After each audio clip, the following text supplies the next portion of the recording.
ngasai thoisnana khangkibadu mamita uraduna magi matau adubu amuke hena nungsiba phaurai momon minoka loinana tapna solai anghobi aine nangbu lomba lakpa nangbu yengzaba lakpa aduga kidana ga tawri paikhombu thenglaba ahingsida mana hegik message thaba number aduda message ama amuk tharam laga masu tapna tumthakre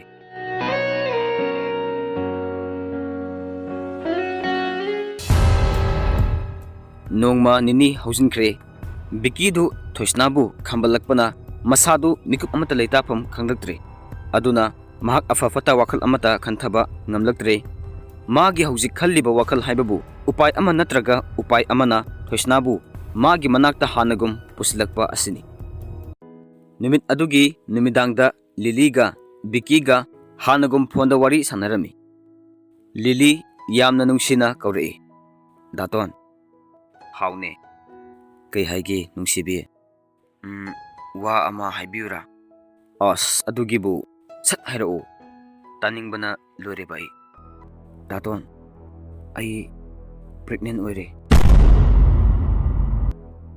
wa tu tabada bikidu mamit langthurei ha aseng bane daton ai singa sai test tawrubani ado ima hoina khangadi ai lore aduna ai bu daton hoida pubiro biki nokmi ai gi nungsibibu ai khoida pudana kadaida thamnege ado handaki thasimadi kitang farak tai mathangi thasida oina chatlase thasisu loidoba kuidredana lilidu biki gi wa aduda thamoi penjarami henna nungsiba haibadu hingatlami hoi daton ado hayingse koirusira hoi yaye daton fare adudi aisu thamage ko daton anidu phone thamnakre aduga lilidu nungaiba asa amada momonoktuna leikre mathangi nimit adumaksu bikiga liliga koiba chatsi haina hainarami lilidu ngasidi yamna phajana loisilaga mahak tholei lambida biki ngaiba oina thoisnada call tawrei aduga mahaka bikiga koiba satkadawre haina harau pau tamjiraklami thoisnasu adum harau kaisu khandaba sarga ani du wari sanare bikisu yausilai lilidu gadi manungda kakhatlaga ani edu thoba hokre bikina yamna nungsina lilida yenglaga hariklami lilia kaida sasige lilisu momonokna daton aigidi amehti aida adudi khongjom lomda koirusira yaye anidu khongjom tamna laklami khongjom yauruklaba matamda lilina nungsina hariklami daton asomgi asida yengusira asi haraga khongjomgi singthak adomda makutu thilli yaye chase anidu nungsina wari kaya saduna mafamdugi phajaba kaya yenglami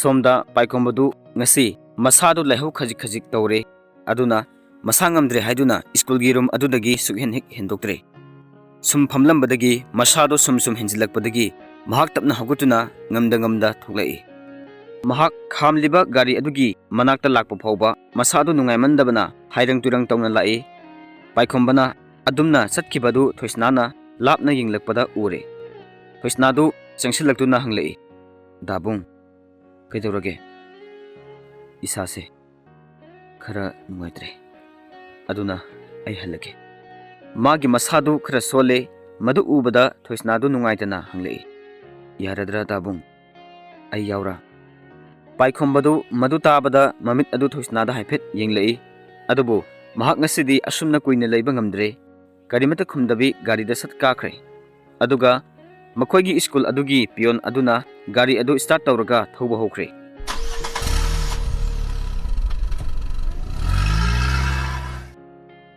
thoisnadu ngasi paikhombogi matau maung adu mahak nungaitaba phaurai lepliba aduda tuminna leptuna lehowi ilizana changsilaktuna hanglai kaino sida nathanta tuminna sum manglaga lepaga leiriduna thoisnadu pumnamak kupsilaga khumlai sum kainoma asi hairaga makhadi taramdre Staff room madonda chumdring changkre.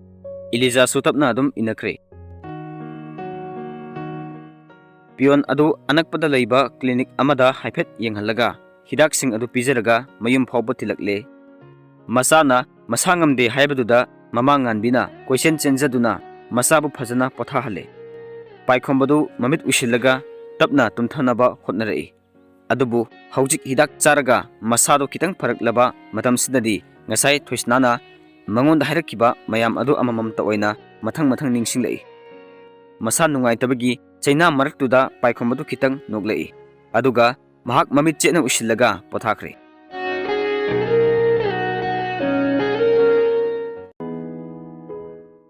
Bikiga Liligasu ngasidi koiba yaba koiruraba matungda yumlomda halaklami. Thawbal yaurpa dwaida Bikina gari adu khamlaga dukan amada sangduna Liligi yumda pusinkinaba haiduna asa athak mayam ama leiraga amuk thorukle.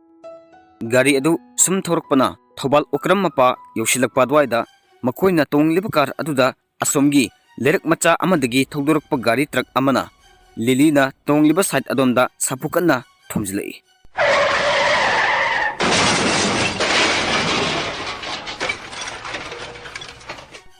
Khudakta gari adu supsilaga truck aduga punna asomgi lambi mapalda leiriba upambi amada punna yaishile. Liliga Bikiga du amuktang nungsina yingminarami. Lili du tapna nason pikne solai. Da to. Anak pada leiriba uhobusing aduna chensinduna yingnari. Adubu laibak thibadi Liligi side maktada direct thomkiba maramna Lilidi mafam aduda khudakta aroibo oikre. Aduga Bikibuna makhongda khara sokle. Aduga asom saita yeshinbagi makokta khara yeikibana mahaksu gyandi tadre.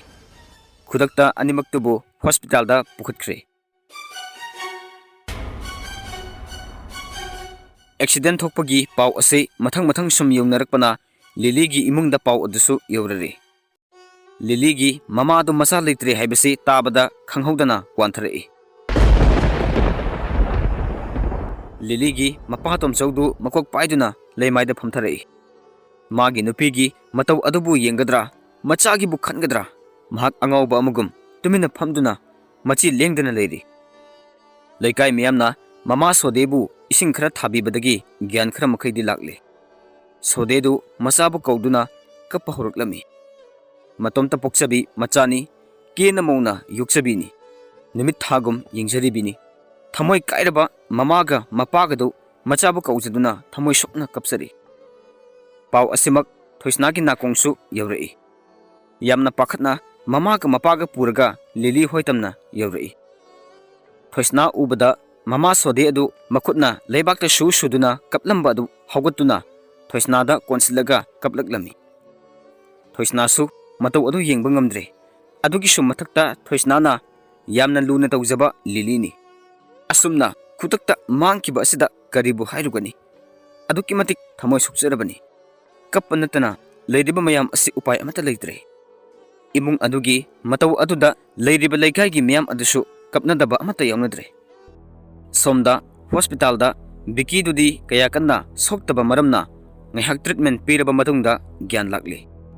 Biki du gyan hek lakpaga mahak koilei leiduna yengi. Aduga magi mama mapana lerambaduda mahak kaplaklami. Ima Lilidi mamana ibungo isa kaisu tawdrabo. Biki du mamana hanglibadu kumde kapli tawduna hanglei. Ima Lilidi haibane ma kyam soke. Mabu kadayda legi ma. Ay magi manakta satningi. Mabu ningi ma. Mamana masagi matawaduda pakat pasu pawri. Aduga masa nungaita haireklami. Imagi bungo isa Lilido aikoy pumbabu tharuktuna satkre.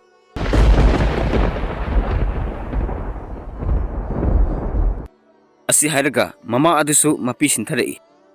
Biki du pau adu tabada mahak wa machet amata ngangdana sab leptuna tumina leikre. Ngasai Lilina machinda nason pikna daton haina kaurambadu magi nakongda nauhaunana taraklami. Khanghaudana mapi du zara sinthare. Biki du kapladuna machinda solei. Datongi Lili, Nang ever Taduk Labro. I want the gay, make up Amata Taduk Loy Harambadine. Hojikna, I intended to Labro Lili. Bikidu Nungshi Maisakna, Mahak, Mama Mapa lay have a Poba, Kabu Maki, Kauduna Kaplaglam. Pamung the Hiplambadagi, Mahak, Liligi, Manakasaki Haiduna, Pachong Tari. Adubu, Masado, Makong Sokibana, Mahak Sat Padingamdre to Silly.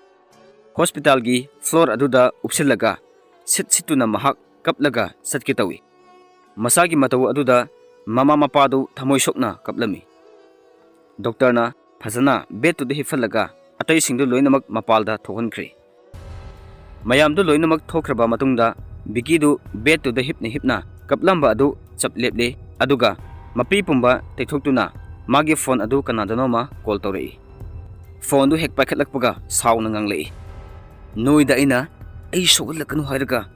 Ay gikong asibo asok tini sohali base. Karigino? Sir, ay kuy sumado mana bahay dina tawbani. Aduda karakajik soy kibani sir. Adubo sir gitu di thasi ki manungda adum parakani hay na takbisa. Ay karasok labaso plan asimadi may pakle. Haujik di accident da sibani na kesu leitre. Aduga Jenariba sok liba gari sing asidi ay lady kay sukhan gano pani sir aduga hojik ay na tawkiba singdo loinamak namsilaw ba natra video adumak makoygi imong manung singda yenghalaga ay bu kayagi matik wazay haibadaso utkadabani pani sir ay koy pamnamak ready da leisere sir bikidu aroy bu oina amuktang ganok laga phone adu thamkre aduga machinda solai Lili aise aduk hakna phatlamdaba misak nate ngasi orekliba pumbase thoisna nangi maramgini aina Liliga tatna thana yadraba mari ama leinakibana Lili bu thatokpa yadre aduga nahak nasu aibu lapthok na thamle nangna paikhombaga loinakibada ai leiba yade nang bukalakpa khamanba phaurai masipum masina maram moiraga ay ngasi nangbu phangnaba haiduna ay sahing saba tamthirba sagini chit ase chelapani nara lesudaba lili nangi budi ayna nungaitaba phawi adubu aishu aigi apamba phangnaba hotnaba haibasisu aigi thawni haujikti ayna thoisna nangbu longnam kaya ama tawraga amuk hana aigi nakta thamlani handakti aigi khutagi nang bukhak lapthok haldaroi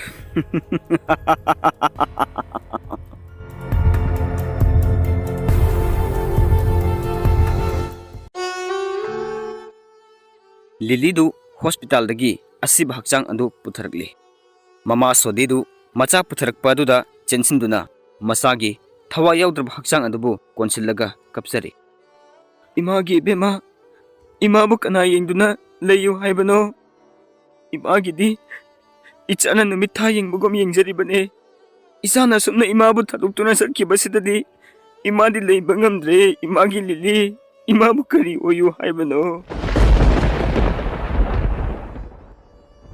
Imanadi Icha ahlani haidana haraw ngaisari Aduga sumna imagi nakta laklibasi karigino Maraybak adu machagi hakchang mathaktuda thamlaga Pena masabu kauduna kapsari. Mapatom saudu mamit adu mapitana pikthana tumina yengduna leiri. Magi nupigi matawadu bu urga hena thamoy kaisari. Wasa machet amata ngangdi. Mamit tudi mapitana pikthalibani. Mabukta thamoy sokna kapsari bani. Ipagi bema isabu ipagi nakta leibada naning thungdaba kari yaurabage ngasi isana Aikoy pumbubu thaluktunan satliba Ipaana isagi nungsiraba sakdamdo karamna kawani Ipagidi nathantane isana pumnamakne isa leitrabada aikoy ba kanaga lehu haibano ipagi lili Taunariba phibam sing adu ubada thoisnadu mathamoy puba ngamdre tapna Changsilaktuna Liligi maithongda nalaga mapita na kablai. Inamagi Lili Nangbu ngasise nangi datonga koiba satkani hairambadaine. Aduga asumna inamagi mangda halakpa haunabro.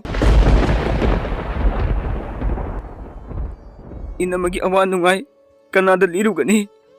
Kanada tamnugani. Nahakidamak aina pumnamak kathokibane. Aina aigi nungsiba mahaksu nangidamak khalaga kathokibane. Aduga nangna aikoi mayambu hundoklaga thadoklamlaga satleba karigino inamagi lili. Mayam sangduna ahumdubu themsinbiri. Leikai mayamna thawa yaudraba liligi haksang adubu potloiba loikre.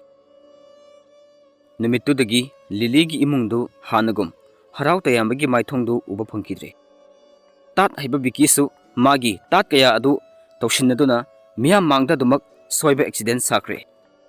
Lili hoigi imungdunasu karisu phattaba wakhalon khalakidre. Makhong sokliba bikigi thuna phagatnaba oinadum harau harau harai.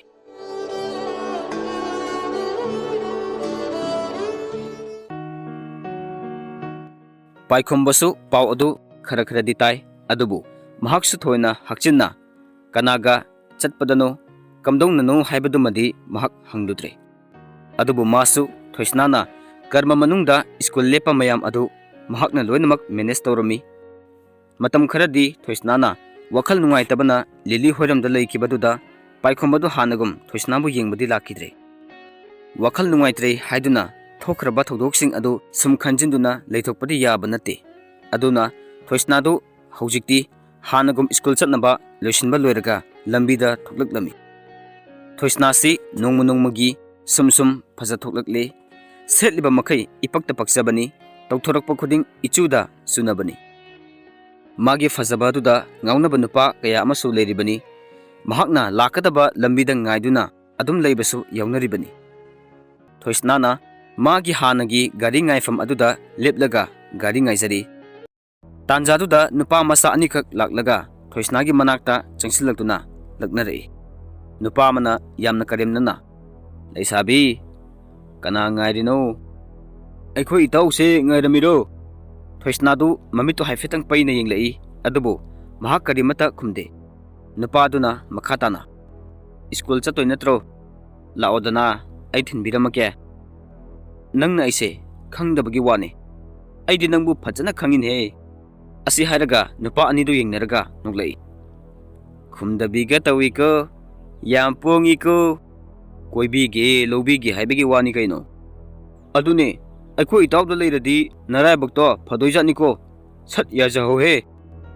Paikhombasu school chatnaba haiduna magi gari adu thoduna lakpani. Laptakna nupa anina nupi amada karan tabadu urami. Ahanbada paikhomadu kaisu khanjilude.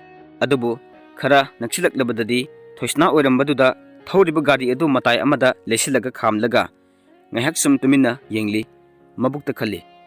Asibu maga khangnaba orijala.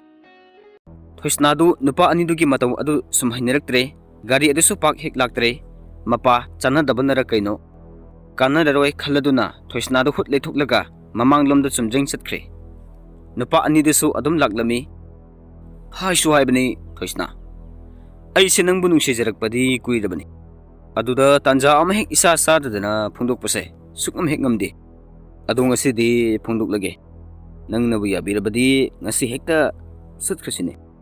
Kai haige taw. Hoine yabu yanaradi kuina nungsinarubagi mathau tadeda sat hek dong dong tawradawni. Asi hairaga anidu kanna nuklami. Thoisnadu makhoigi usitaba mataw adu yamna sauninglabani. Adubu fathaba ngambini. Mahak tuminna adum fathaduna hanadagi khonglai yangkhatna gamgam satli. Tawnariba mataw adu ubada paikhomadu mamit adu suktoklaga khana yenglai. Aduga gari adu sat thauraga thoisnagi manakta sat khamlai.